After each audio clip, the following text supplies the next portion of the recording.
Bienvenue sur la chaîne de Dinosaures à Plumes. Vous le savez peut-être, l'objectif de cette chaîne est de proposer des informations étayées par des sources scientifiques. Mais finalement, une étude scientifique, comment ça marche? Je vous emmène avec moi dans le processus de la recherche, depuis l'élaboration du protocole jusqu'à la publication dans une revue spécialisée.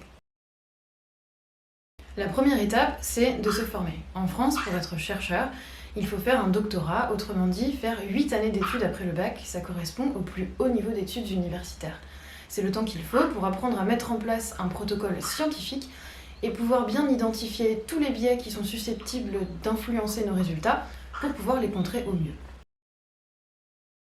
La deuxième étape, c'est de travailler à plusieurs. En général, on s'y met à quelques chercheurs, quelques doctorants et éventuellement 1 ou 2 stagiaires. Ça nous permet de réfléchir mieux et d'avoir une vision plus globale de la problématique pour établir notre protocole scientifique. Par exemple, au cours d'une de mes études, on s'est intéressé à la musicalité chez les enfants et chez les oiseaux. On s'y est donc mis à 5 chercheurs issus de différentes disciplines, notamment la psychologie et l'éthologie, pour pouvoir aborder le problème au mieux et proposer la méthodologie qui soit la plus adaptée à chaque espèce, mais qui soit aussi comparable. La troisième étape, c'est d'observer encore et encore les animaux auxquels on s'intéresse. Parce que contrairement à certaines idées reçues, un chercheur en éthologie, ce n'est pas ça. Ça demande beaucoup d'observations. Ce sont des moments pendant lesquels on va regarder les animaux auxquels on s'intéresse et noter le plus de paramètres possibles qui sont susceptibles d'influencer nos résultats. Par exemple, dans l'une de mes études, je me suis intéressée à la communication visuelle et on a fait une analyse détaillée du comportement des oiseaux, dixième de seconde par dixième de seconde. Au total, le fichier Excel faisait plus d'1 million de lignes, autrement dit, plus d'1 million de données. Mais quand on fait de la recherche en éthologie, et notamment en laboratoire, on est aussi amené à beaucoup interagir avec les animaux avec lesquels on travaille. Il faut passer du temps avec eux pour les habituer, les apprivoiser, éventuellement les emmener chez le vétérinaire quand il y a besoin. Bref, on ne fait pas que de la recherche et on se construit aussi une solide expérience dans nos interactions avec eux. La quatrième étape, c'est celle des statistiques. Parce que même si on est formé à la méthodologie scientifique, qu'on en a discuté à plusieurs et qu'on a observé les animaux pendant des heures et des heures, ça ne suffit pas pour affirmer que nos résultats sont valides et parfois on a des mauvaises surprises. C'est pas parce qu'on a l'impression que ça va dans un sens que les statistiques vont l'attester. Et c'est pas la partie la plus passionnante, mais c'est pourtant indispensable. Et ça peut fiche en l'air une étude s'il s'avère que ça ne correspond pas à nos attentes. Les statistiques vont permettre notamment 2 choses. D'une part, de regarder ce qu'il en est de l'influence des différents paramètres sur les résultats, et éventuellement ça va nous permettre justement de préciser, d'affiner nos résultats. Et deuxième chose, ça va nous permettre de généraliser nos résultats à la population générale à laquelle on s'intéresse.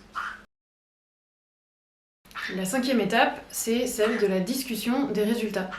C'est une partie de notre étude dans laquelle on va discuter des résultats qu'on a obtenus.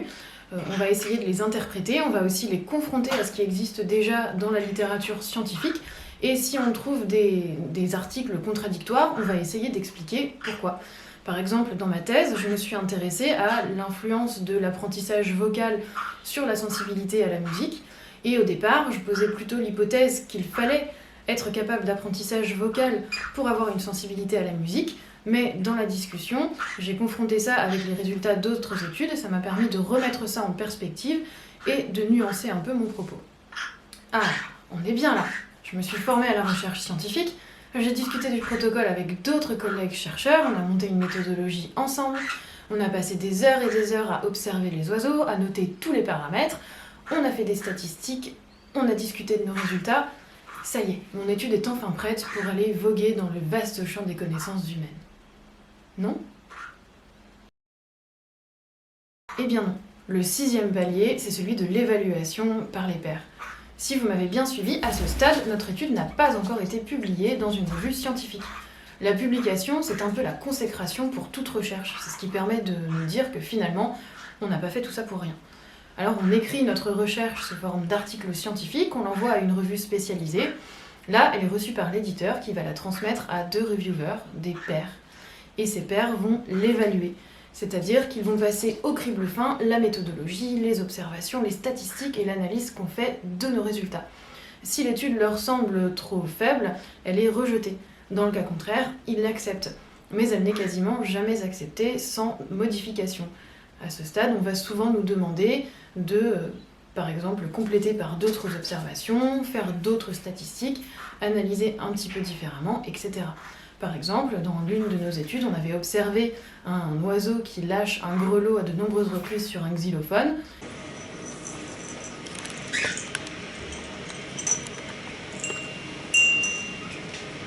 Et on l'avait interprété comme de l'utilisation d'outils, mais l'un des reviewers n'était pas d'accord et trouvait qu'on s'avançait trop. Donc on a trouvé un compromis pour dire que, selon certaines définitions, c'était de l'utilisation d'outils, mais pas pour d'autres.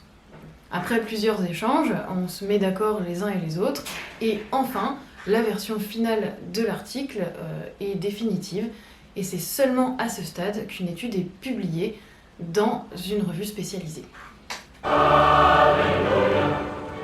Pour rappel, toutes les références des informations scientifiques que je donne dans mes vidéos se situent en barre d'infos.